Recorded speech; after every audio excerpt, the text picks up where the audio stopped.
सतनामादेश गुरुका जय शिव गोरखाधीश जय हो। आज इस वीडियो में हम आपको साधना के बारे में बताने जा रहे हैं कि पहले हर पॉइंट को समझें कि हम जिस चीज़ को जिसका हम नाम ले रहे हैं वो वास्तव में वो क्या है। ठीक है, तो जिस चीज़ को आप जान पाओगे, ढंग से समझ पाओगे, तो उसको आप एक्टिव कर पाओगे, सिद्ध कर पाओगे। तो साधको सबसे पहले ये चक्र साधना में सबसे पहले हमारा आता है मूलाधार। तो मूलाधार क्या है ये पहले समझें कि मूलाधार हम किसे कहते हैं, जहाँ पे हमारे ऊर्जा ठहरती है। ठीक है, तो ये मूलाधार हमारे रीढ़ की हड्डी के लास्ट सिरा यानी हमारे गुदा और लिंग के मध्य में जो एक मोटी नस होती है, तो वहाँ पे हमारी ये ऊर्जा ठहरती है। ठीक है, जिसे कुंडलनी नाम दिया गया है। ठीक है, कुंडलनी नाम क्यों दिया गया है ये भी आप लोग समझ लें कि कुंडलनी जागरण। ठीक है, तो कुंडलनी जागरण का मतलब क्या हुआ है कि जो हमारी ऊर्जा जो हमने मूलाधार का पॉइंट अभी आपको बताया है कहाँ पर स्थित है, वहाँ पे हमारी ऊर्जा ठहरती है। तो कुंडलनी उसे क्यों कहा गया है? कुंडलनी इसलिए कहा गया है कि वो ऊर्जा हमारी मूलाधार में कैद होती है। ठीक है, उसका कोई दूसरा कोई मार्ग नहीं होता है जो कि वो हम ऊर्जा को वहाँ पे रोक सकें। तो हम साधना करते हैं। ठीक है, ऋषि और संत साधना करते हैं। किस लिए साधना करते हैं? कि हम अपनी ऊर्जा को ऊपर उठाएं। ठीक है, तो उसका मार्ग होता है जो हमारे इंडा और पिंगला जो नाड़ी होती हैं, जो हमारे स्वर होते हैं दोनों शरद और गर्म, इनके चंद्र नाड़ी और सूर्य नाड़ी, इनके मध्य में एक सुषुम्ना नाड़ी होती है। ठीक है, हमारी तीसरी नाड़ी होती है सुषुम्ना। ये नाड़ियाँ तो बहुत हैं। ठीक है, 72,000 नाड़ियाँ हैं, लेकिन ये हमारी 3 प्रमुख नाड़ियों में हैं। ठीक है, जिस पर हम साधना करते हैं। तो हमारी सुषुम्ना का मार्ग बंद होता है। ठीक है, तो हम साधना करते हैं सुषुम्ना का मार्ग प्रशस्त करने के लिए, सुषुम्ना को खोलने के लिए। जब तक हम सुषुम्ना नाड़ी का द्वार नहीं खुलेगा, तब तक हम ऊर्जा को ऊपर के चक्रों में नहीं उठा पाएंगे।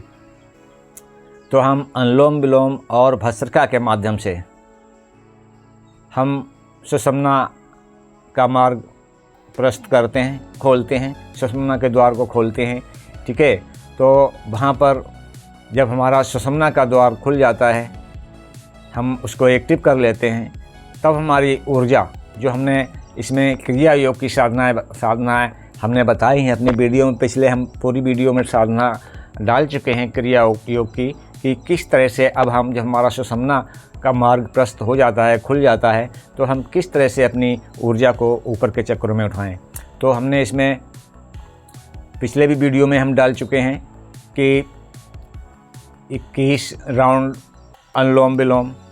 ठीक है, 21 राउंड अनुलोम विलोम और 25 राउंड भस्त्रिका प्राणायाम करना चाहिए।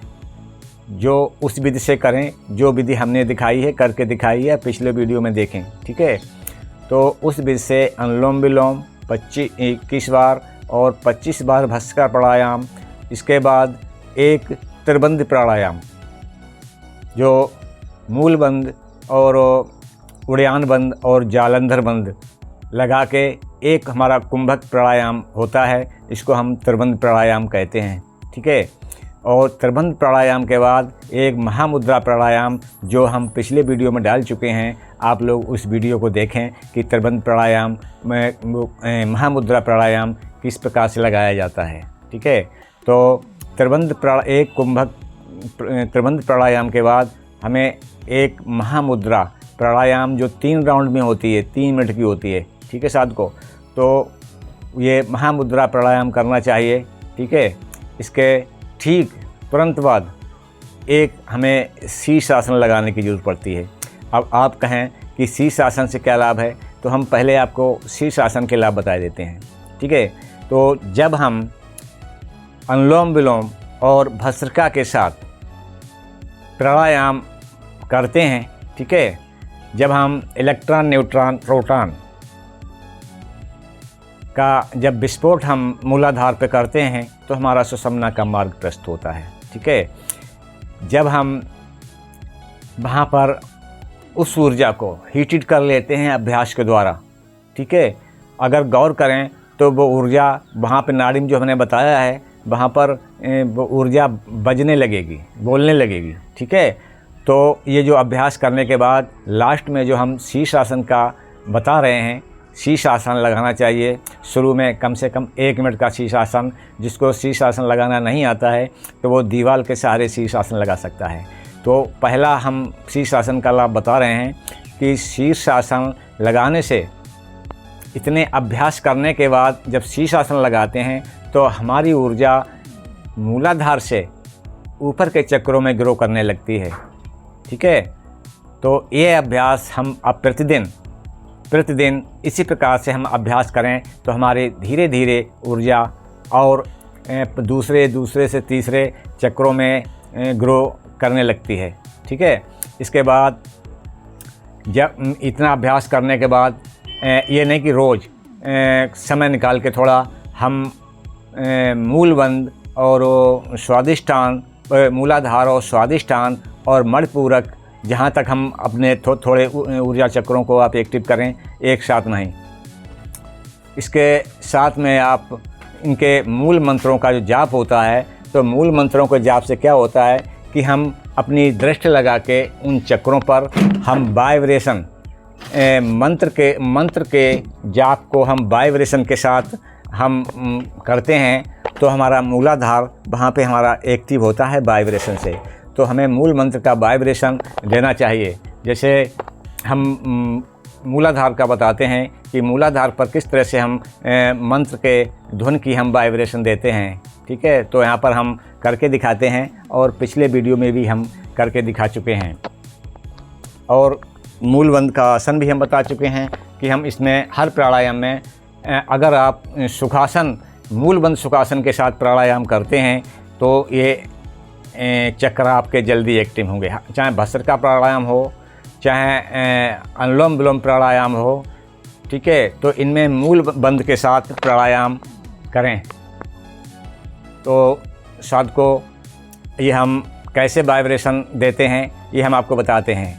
मूल बंध का मूल मंत्र होता है लम, ठीक है। तो लम मंत्र का हम किस प्रकार से वाइब्रेशन देते हैं कि हमने सबसे पहले बाएं पैर की एड़ी को हमने यहाँ पर जो बताया था हमने, जहाँ पे हमारी ऊर्जा ठहरती है, दोनों पॉइंट्स हमारे गुदा और लिंग के मध्य में बीच में जो मोटी नस होती है वहाँ पर हम उसको टच करते हैं और दायां पैर उठा के इस प्रकार से रख लेते हैं, ठीक है। तो इस प्रकार से अब हमने रीढ़ के लास्ट सिरा पर हम ध्यान करते हैं, ठीक है। तो वहाँ पर ध्यान करके हम वाइब्रेशन देते हैं इस प्रकार से। इसका मूल मंत्र होता है लम। लम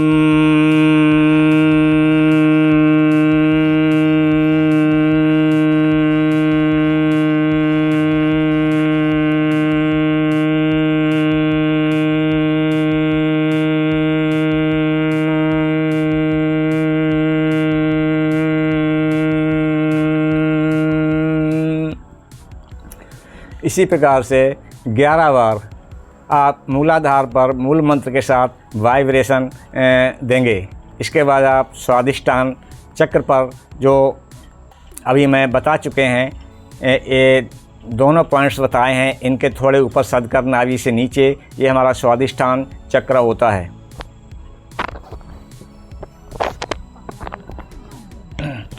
ये स्वादिष्टान चक्र, इसका मूल मंत्र होता है बम, ठीक है।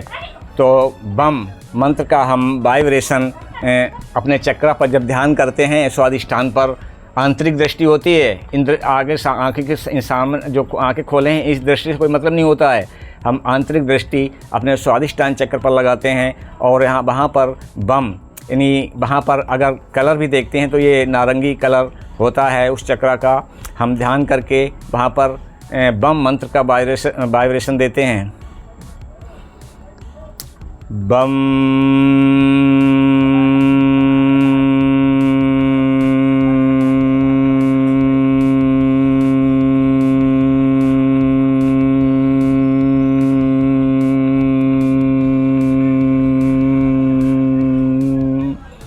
इस प्रकार से 11 राउंड स्वादिष्टान पर बम मंत्र का वाइब्रेशन देना चाहिए।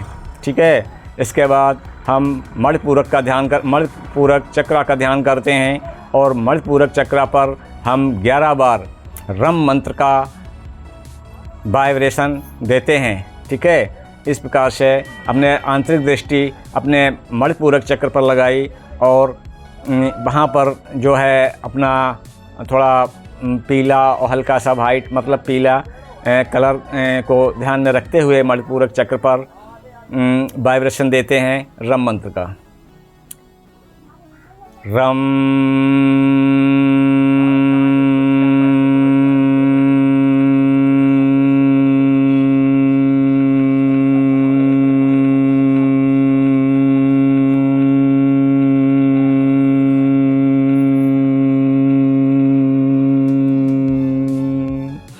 इस प्रकार से हम ये चक्रों के मूल मंत्रों से वाइब्रेशन देते हैं। जो हमने पिछली साधना बताई है, ठीक है, उस साधना के बीच बीच में ये जो है हम अपने चक्रों को वाइब्रेशन का करते हैं साधना। ठीक है। एक साथ में तो अधिक समय लगता है, तो एक दिन हमने ये कर लिया। ठीक है। बीच में टाइम देके हमने ये कर लिया, फिर जो प्राणायाम तो पर डे होगा वो नहीं छूटेगा। ठीक है। तो इस प्रकार से हम आगे के चक्रों के हम वाइब्रेशन देते हैं। जैसे हम अनाहत चक्र पर पहुंचते हैं, अनाहत चक्र पर हम उनका मूल मंत्र यम है। ठीक है। तो वहाँ पर भी हम यम मंत्र का वाइब्रेशन से हम वहाँ का जो वहाँ का रंग जो है हरे रंग का थोड़ा ध्यान करेंगे। ठीक है। हरे रंग का ध्यान करके हम वहाँ पर वाइब्रेशन रम मंत्र का देते हैं अनाहत चक्र हृदय चक्र पर। वहाँ पर हम अंतर्दृष्टि ध्यान लगाते हैं और वहाँ पर देखते हैं। ठीक है। यहीं पर हमारे शिव विराजमान हैं। रम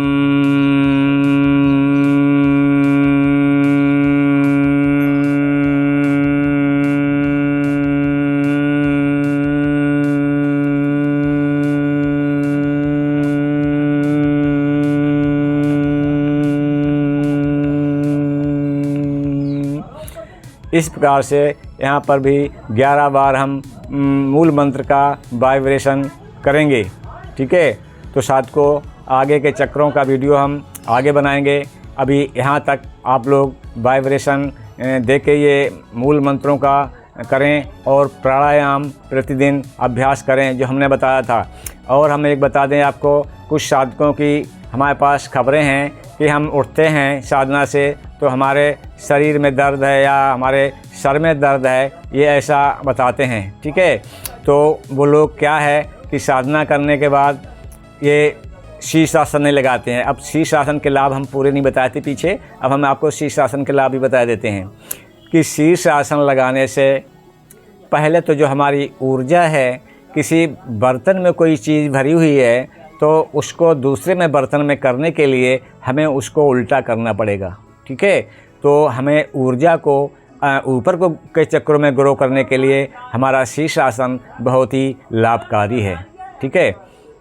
और शीर्षासन लगाने से हमारे शारीरिक दर्द, किसी प्रकार का कहीं पेन होता है, आपकी नस भी भड़क जाए, ठीक है, या सर दर्द रहता है जिन लोगों को, तो कहीं भी पेन होता है शरीर में, शीर्षासन 1 मिनट का लगाइए, आपके सारे दर्द छूमंतर हो जाएंगे। अगर आपकी कहीं नस भड़क गई है, वो भी शीर्षासन लगाने से आपकी नस सही जगह पे आ जाएगी और आपके मस्तिष्क का ब्लड अच्छे से सर्कुलेशन करता है और दिमाग अच्छे से कार्य करता है शीर्षासन लगाने से। तो शायद को आप लोग समझ गए होंगे। आगे की साधना हम आगे बताएंगे। तो ऊर्जा को कैसे हम ऊपर उठाएं, ये हम आपको इस वीडियो में बता चुके हैं और इससे पहले जो वीडियो डाली थी, ठीक है, तो ये भाग 2 हम उसको डाल रहे हैं।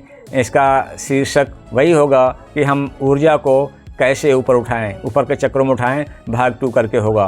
तो इस तरह से आप साधना करेंगे तो जल्द से जल्द सफलता प्राप्त करेंगे। ठीक है। अब हम इस वीडियो को यहीं पर ब्रेक देते हैं और इसके बाद आगे के हम साधना के वीडियो बनाएंगे, डालेंगे।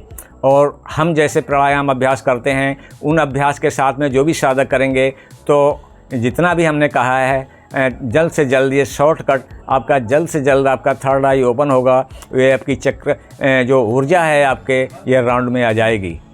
ठीक है, आज्ञा चक्र को छूने लगेगी और आप स्वयं को जानने का ये एक मार्ग है। अगर आज्ञा चक्र आपका ओपन नहीं हो पाता है, ठीक है, तो आप न स्वयं को जान पाएंगे, ये देवी देवताओं के चक्कर में भटकते रहेंगे, अपने को गुलाम बनाते रहेंगे। वहाँ पर आप स्वयं भी हो जाएंगे, आपके अलावा वहाँ पर कोई नहीं रहेगा।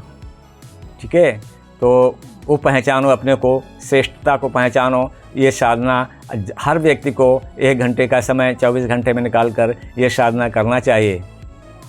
ठीक, साधकों, ये वीडियो बड़ा हो जाएगा, यहीं पर हम इसको विराम देते हैं। इस चैनल को सब्सक्राइब अवश्य करें, जिससे हमारी वीडियो आपको मिलती रहे।